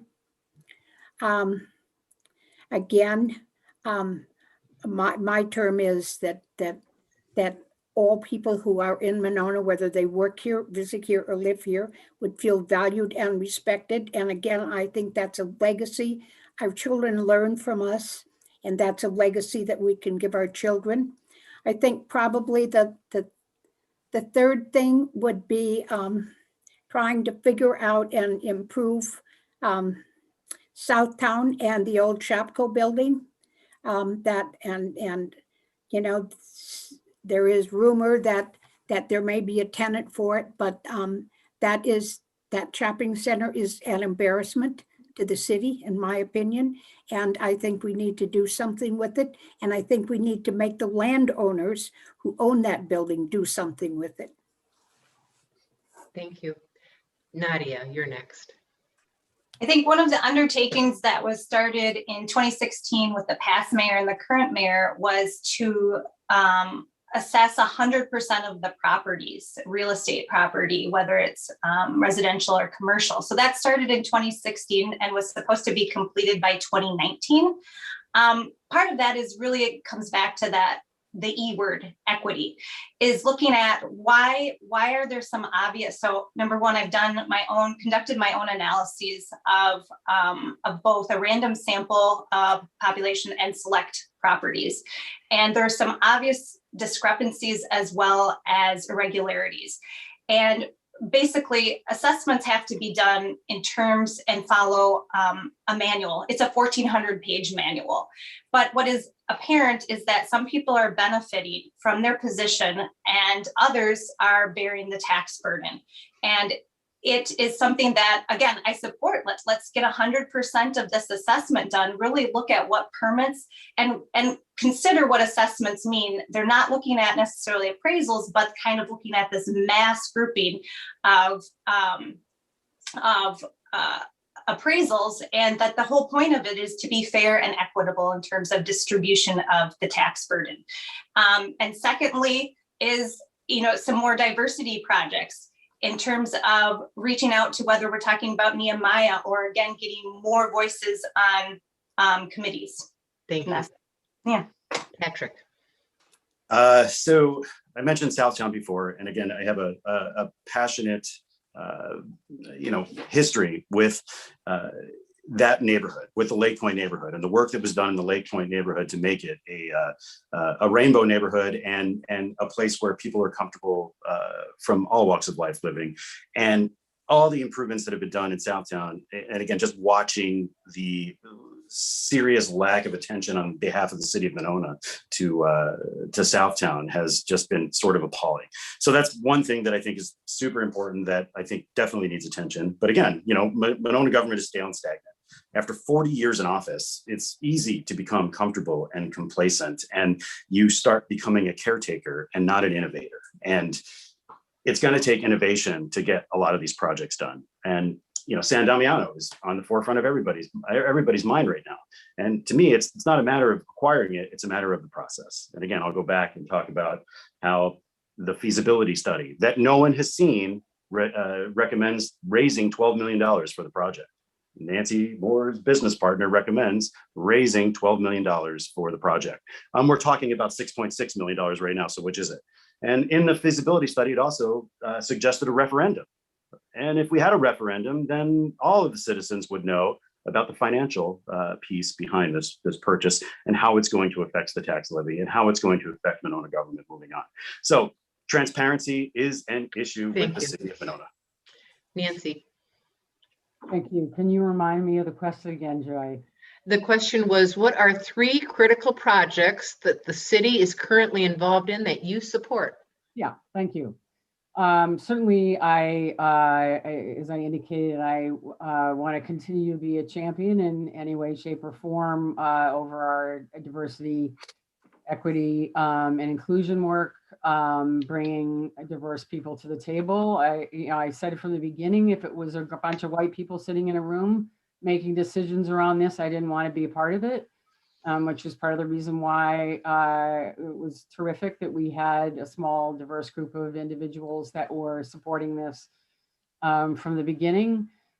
Second, certainly San Damiano is up there, and I would say third, we need to address some of our older buildings as finances permit at the city center. I think there's a real opportunity to re-envision the city center.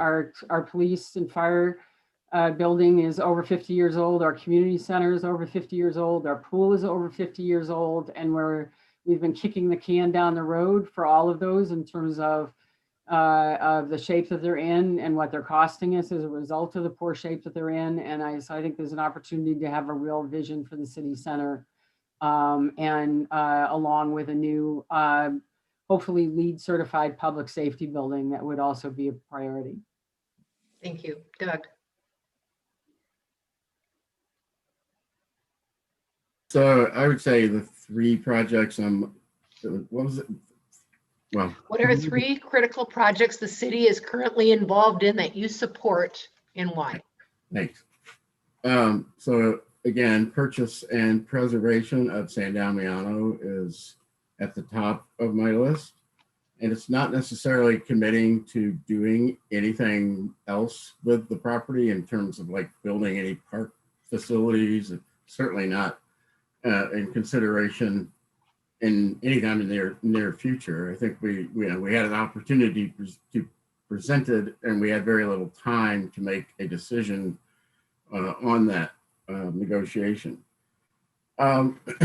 Continuing to implement the ped bike plan. I chaired that ad hoc committee to add sidewalks, to create not sidewalks everywhere, but sidewalks to create a walkable network through the city. And then also obviously continuing to work on racial equity and justice issues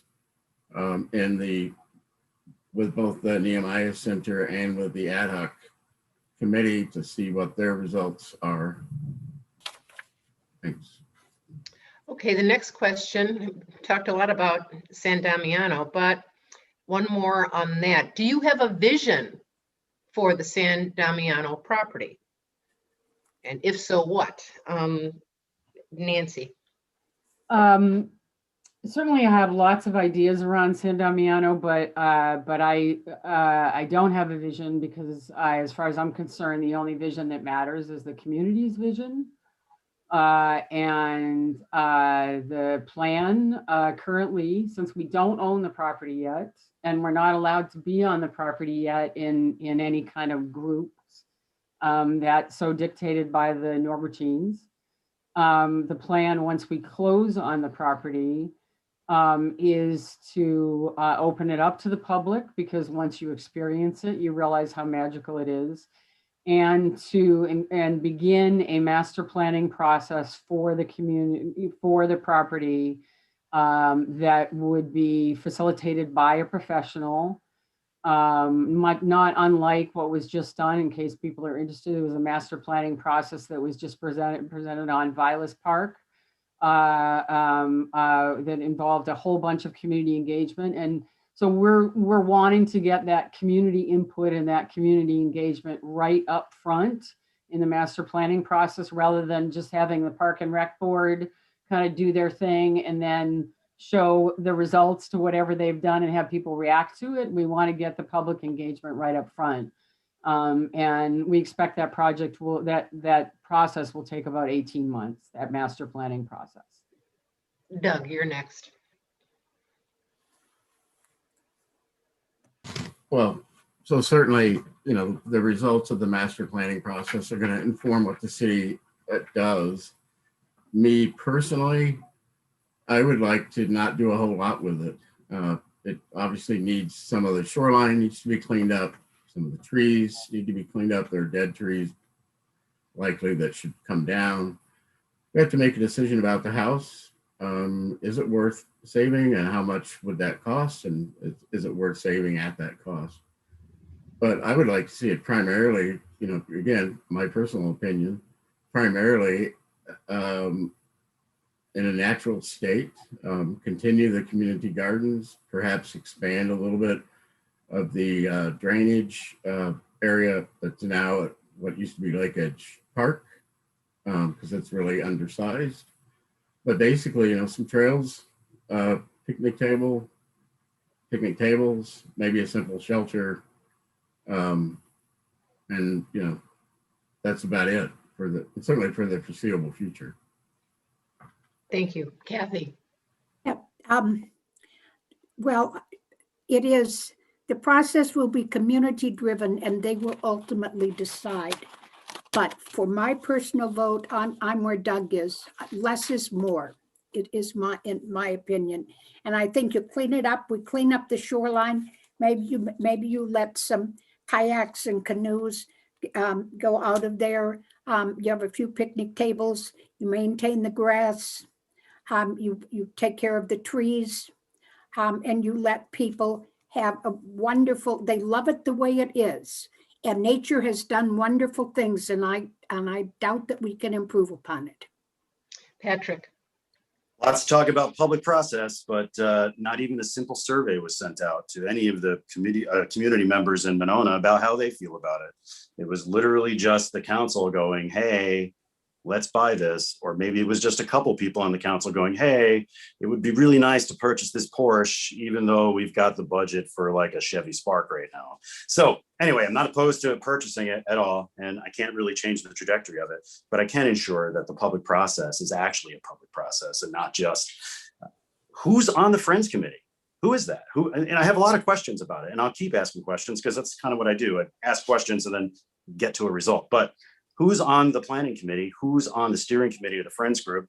And this should have been a referendum. The feasibility study recommended that it should be a referendum. And that, to me, is a serious problem when we're talking about public engagement. The referendum process would have engaged the public, but we chose not to do that. Our council chose to not include the public in the decision-making process of purchasing San Damiano.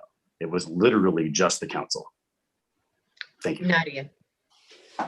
To reiterate Patrick's point there, that it was mentioned that from the start get public engagement. Again, we were not involved in acquiring San Damiano. So, and then to follow that is my opinion on what to do with the property matters not. It doesn't matter to anybody. What we really have to look at is what, again, in this case, look at community input and also balance that with a fiscal responsibility.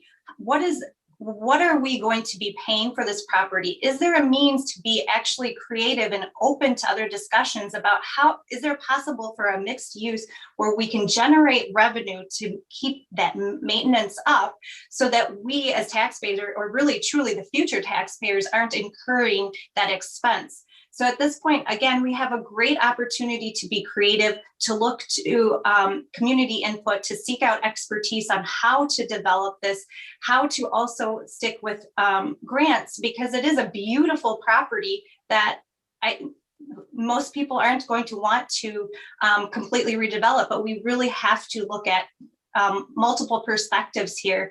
And again, my opinion does not matter. I guarantee that somebody has far better ideas.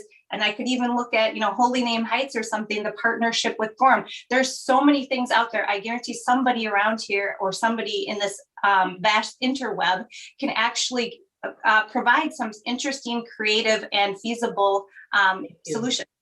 Thanks. This should be the last question before closing statements. Excuse me.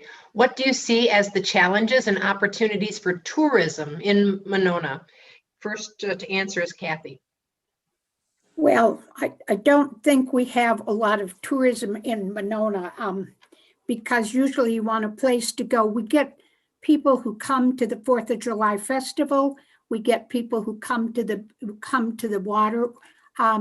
We get people who come to the Memorial Day parade. There are bikers who go through. But in terms of if I were going to pick a vacation spot, as much as I love Monona, I wouldn't pick Monona unless I was going to stay here and go downtown Madison to some of the amenities that are down there. So if you're talking about visitors to the community, you could get that through shopping. You could get it through the proximity of the hotels, and we have the hotel. The room tax, which we share a part of that with the MESBA, and I think they are doing some doing some pieces on tourism, but I don't expect we'll ever be a big tourist city, and I'm not sure I would want us to be. And Nadia is next. I certainly can say some of the challenges, right now are that we're in times of quarantine. It's COVID. So certainly whether you're talking about tourism or visitors to Monona, that's going to be limited. Many of our events are obviously not happening. And also it isn't necessarily, a place, it's not on the list of, again, tourist destinations. People come here to eat, to visit, and I should hope that, again, we could look at whether it's a San Damiano property, create, some crazy ideas. Maybe there's a brewery there. Oh, look, Old Brook Park did it. Have a farmer's market. Like, what can we do that is small in terms of budget on our end, or can be shared with the private sector, so that we can benefit financially as well as a community, in terms of drawing in more people and drawing in more interest and more activities for the residents of Monona. So I certainly think there's some opportunities to look into. Thank you, Doug. Yeah, well, obviously, I think as Kathy and Nadia both indicated, I mean, Monona is not going to be a tourist destination. However, I think, there are some things that we can do, have done, to promote sort of, local tourism, if you will. The new B-cycle station at both Grand Crossing and Schluter Beach, assuming that goes through, will make it easier for people to come and go from Madison to Monona, in particular to Grand Crossing and the Schluter Beach area. We have park programs like the pop-up beer gardens that definitely attract a lot of people from the area.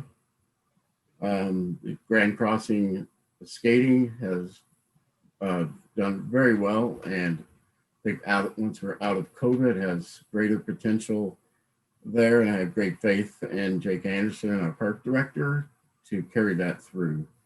So, there are some things. I should be remiss if I didn't mention the Aldo Leopold Nature Center, which is probably the most single visited place in the city by people outside of Monona. Thanks. Thank you, Patrick. Solid economic development drives tourism in certain ways. And I really think that the city of Monona can focus on, we don't really have an economic development director. It's kind of a shared position with the city administrator, but MESPA does a pretty good job with this. I think that the city could take the lead, though, by creating a revolving loan fund for business, that if you're going to create more jobs in Monona, it could be tied to that, like many of the other municipalities do. You could get a match on some bank funding up to a certain point to create those jobs, those full-time living wage jobs. And then that could help drive more economic development, value-added economic development in the city of Monona that would potentially bring people here. But I'm not really sure that bringing people here is the goal of the city of Monona. But getting back to San Damiano, think outside of the box, create a boardwalk. Kenton Peters is an architect in Madison that spent a lot of time trying to figure out a lake promenade for Lake Monona and to engage people more with the lake on a daily basis. So I know we want to keep it as pristine as possible, but maybe there's an option for a rustic boardwalk with some light commercial there that brings people and engages them and gets them to spend the entire day in Monona. That's certainly something that we can think about. But there's many, many, many opportunities, but it's going to take real innovation to make them happen, and not just let's throw some picnic tables out there and feed the squirrels. Thanks. Nancy. Thank you. I do think that San Damiano represents an opportunity, because I view it as certainly so special that it's not just a city park, but a Lake Monona destination. It has there's an opportunity for it to be a destination, and in many ways it already is. And I think that with Monona sitting obviously very close to the Alliance Center and the Coliseum that's going to get blown up with all kinds of activities and development, that there's probably an opportunity for other hotels on the western edge, potentially even including in Southtown. We've already added a hotel with the riverfront. Obviously, we didn't have that before the riverfront was developed, and I think the riverfront is, as Doug mentioned, has become a destination, including for boaters. And by the way, I think that San Damiano can become that destination for boaters as well. I'm amazed at how many people in Monona have Elks Club memberships because they want some place to go across the lake. In their boats. But so I don't see us as a tremendous tourist destination, but I do see us as being able to take advantage of the tourism that's going on all around us. Thank you. It's time now for closing statements. We're running a little bit late, but we can do it. Nadia, you're first. All right, thank you. I hear discussions about diversity and inclusion driven by those who are already at the table, the incumbents. Up until today, one essential component of this discussion that has been missing is equity. Equity sees no color, no influence, no money. The residents and other taxpayers of Monona deserve equity in terms of access to services, knowledge, representation, taxation, and public safety. The incumbents also draw our attention to experience. There is a distinction between experience and expertise. Experience is not a replacement for expertise. Current leadership has experience in bureaucracy and maintaining the status quo. My professional expertise lies in research, analytical and critical thinking, education, as well as fiscal responsibility and financial restraint. My actions, both personally and professionally, are transparent and ethical. I am a woman of principle. I communicate openly, honestly, and with compassion, as well as passion and knowledge. In order to secure equity, rein in the budget spending, and implement transparency as well as oversight, the incumbents need to pack their bags of experience and bureaucracy and leave office. It is time to transform together. Out with the nucleus of power, in with equity and community input. Vote Nadia Dominguez and non-incumbents this April 6th. Thank you. Next is Doug. There it is. Thank you. Before I get started, I have to say that I've been really disappointed in the tone of some of the conversation today. Not criticism. I don't have a problem with criticism, but laughable and ridiculous and so forth and so on. It's really, that's not how we function on the city council. We try to work collegially, and I hope that can continue, whoever gets elected. So as I've said repeatedly, San Damiano is at the top of my list of priorities. We also need to continue the work that we started on racial equity and justice. That didn't just start today. We need to finish navigating through the pandemic challenges of running the government. I'm proud of our efforts in city government. I'm proud of the work we've done. I'm proud of the work we've done with sustainability. I'm proud of our transparency. I'm proud of our financial record. I'm proud of our AA bond rating. I'm proud that we have worked over the years under state budget levy limits that have forced us to live within very limited means at times, forced us to continue to fund things that keep going up, even though the cost of them go up, such as health insurance. Thank you. Our revenue can't. I'm really proud of our great parks and our libraries. Thank you. Next is Kathy. It has been my privilege to serve Monona as a member of the council for many years. In my community and council work, I've shown that a person with good ideas, commitment, and energy can make a strong, positive impact. Additionally, I've made it a point to listen to all sides of an issue and find common ground. I think it is no secret that I believe Monona is a great community with outstanding residents, sometimes referred to as the best kept secret in Dane County. However, our awareness that disparities exist has been heightened this past year, and we must strengthen our efforts to ensure that all members who live, work, and visit our community feel valued and respected. If reelected, I will continue to bring common sense decision-making and the ability to get things done to the Monona City Council. I'm asking for your support and vote for the April 6th spring election. Thank you. Next is Nancy. Thank you.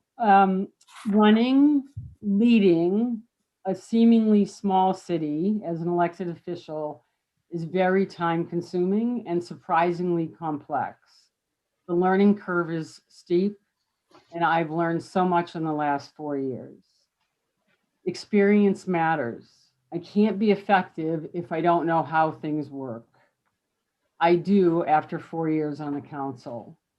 I work tirelessly doing my homework, listening, seeking out answers, expertise, the data, the history to make smart, thoughtful decisions. I'm a team player. There's an old proverb, if you want to go fast, go alone.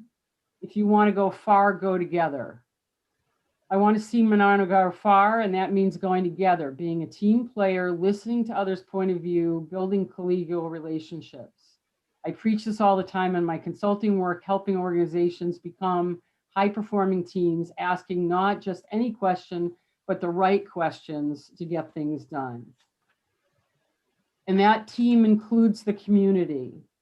I'm proud of what we've accomplished. I will continue to work as a member of a team. I've both led and been a part of accomplishing a lot. I hope I've earned your support, and I hope you'll vote for me on April 6th. Thank you. Patrick. I'd like to thank the League of Women Voters for putting this on today in the Monona Media Center, and all of our Monona neighbors who turned out to sit through this very long introduction to all the candidates that are running. Now more than ever, Monona needs strong, passionate, and experienced leaders to ensure rapid recovery from this global pandemic. We hear a lot about experience, and 4 years on the council being a lot of experience, and that's great. But some of us have been working in advocacy and public policy and community for 20 years, and we're not incumbents. We need to address racial inequity in our community and listen to our diverse neighbors, but it's time to move beyond talk. Again, why is the only person of color on our city council not invited to the table when we're talking about diversity? We're at 70% of our debt limit right now. Everyone will tell you that it's complicated and we need debt in order to move forward, and we need debt in order to provide services. But we're spending millions of dollars on San Damiano, and we need to dredge the channel around Pirate Island and replace the bridge, which is also almost $2 million. We need to address our aging infrastructure and budget for capital projects. How is all of this going to affect the tax levy in addition to the purchase of San Damiano? Are we really looking ahead? I'll be addressing all of this on my website, patrickformonona.com. But I guarantee that as your alder, I'll always listen to what you are saying and will act in the best interest of you and your families. And I would be honored to be your alder and would appreciate your vote on April 6th. Thank you.